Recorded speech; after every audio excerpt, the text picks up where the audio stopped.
जय हिंद दोस्तों, आज हम भारत की भौगोलिक विविधता की रोमांचक यात्रा पर निकलेंगे। क्या आपने कभी सोचा है कि एक ही देश में बर्फीले पहाड़, हरे भरे मैदान, तपता रेगिस्तान और नीले समंदर से घिरे द्वीप कैसे मिलते हैं?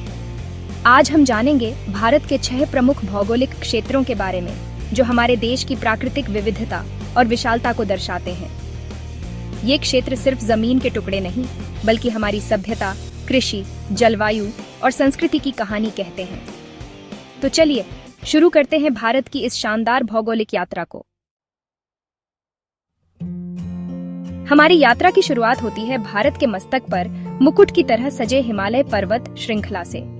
यह सिर्फ पहाड़ों की एक श्रृंखला नहीं, बल्कि भारत का महान प्रहरी है, जो ठंडी हवाओं को रोककर उत्तर भारत की रक्षा करता है।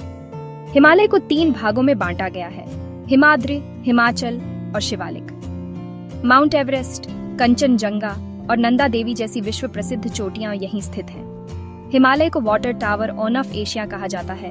गंगा, यमुना, ब्रह्मपुत्र जैसी नदियां यहीं से निकलती हैं। यहाँ की घाटियां हिल स्टेशन और जैव विविधता के लिए प्रसिद्ध हैं, जैसे शिमला, मनाली, दार्जिलिंग। हिमालय न केवल प्राकृतिक बल्कि आध्यात्मिक और सांस्कृतिक दृष्टि से भी भारत की आत्मा है। अब हम आते हैं उत्तर भारतीय मैदान में, जिसे सिंधु गंगा ब्रह्मपुत्र का मैदान भी कहते हैं। यह क्षेत्र नदियों द्वारा लाई गई उपजाऊ मिट्टी से बना है और दुनिया के सबसे उपजाऊ मैदानों में गिना जाता है। पंजाब से असम तक फैला यह मैदान भारत की कृषि का आधार है। गेहूं, चावल, गन्ना, दालें यहाँ खूब उगती हैं। इसी वजह से इसे भारत का अन्न भंडार कहा जाता है। यहाँ की समतल भूमि और सिंचाई व्यवस्था ने इसे घनी आबादी और बड़े शहरों का केंद्र बना दिया है। यह मैदान भारतीय सभ्यता, संस्कृति और अर्थव्यवस्था की रीढ़ है। अब हम बढ़ते हैं दक्षिणी पठारी क्षेत्र की ओर, जो भारत का सबसे पुराना और बड़ा भूभाग है। यह क्षेत्र कठोर चट्टानों से बना है और भूकंप की संभावना यहाँ कम होती है। नर्मदा नदी इसे 2 भागों में बांटती है: मध्य उच्च भूमि और दक्कन का पठार। छोटा नागपुर पठार को भारत का रूर कहा जाता है। यहाँ कोयला, लोहा, मैंगनीज जैसे खनिज प्रचुर मात्रा में मिलते हैं। दक्कन का पठार काली मिट्टी के लिए प्रसिद्ध है, जो कपास की खेती के लिए आदर्श है। यह क्षेत्र भारत के औद्योगिक और कृषि विकास की रीढ़ है। दक्षिणी पठार के दोनों ओर फैले हैं तटीय मैदान। पश्चिम में अरब सागर, पूर्व में बंगाल की खाड़ी। पश्चिमी तटीय मैदान संकरा है, जहां मुंबई, कोच्चि जैसे बंदरगाह हैं।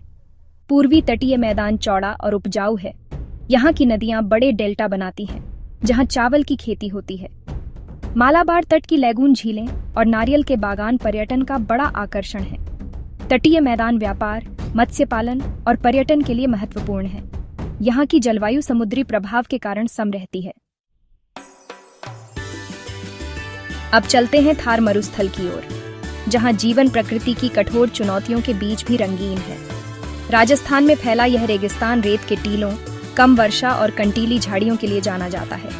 यहाँ पानी की कमी सबसे बड़ी चुनौती है। फिर भी ऊंट और बाजरा जैसी फसलें जीवन का आधार हैं। थार की संस्कृति, लोक संगीत, घूमर नृत्य, रंग बिरंगे पहनावे अद्भुत है। जैसलमेर, बीकानेर जैसे शहर पर्यटकों को आकर्षित करते हैं। इंदिरा गांधी नहर ने यहाँ हरियाली और कृषि की नई उम्मीद जगाई है। अब बात करते हैं भारत के द्वीप समूहों की, अंडमान निकोबार और लक्षद्वीप। अंडमान निकोबार द्वीप समूह बंगाल की खाड़ी में है, जहां पोर्ट ब्लेयर और ऐतिहासिक सेलुलर जेल स्थित हैं। यहाँ घने वर्षावन, मैंग्रोव और कोरल रीफ मिलते हैं। भारत का एकमात्र सक्रिय ज्वालामुखी भी यहीं है।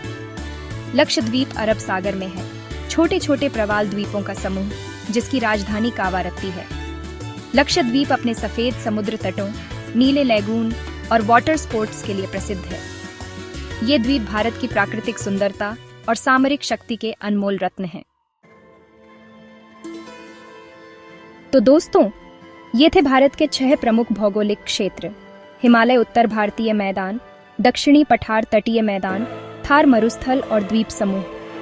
ये क्षेत्र मिलकर भारत की विविधता में एकता की अनूठी तस्वीर बनाते हैं। हर क्षेत्र की अपनी कहानी, अपनी पहचान है, और ये सब मिलकर भारत को महान बनाते हैं।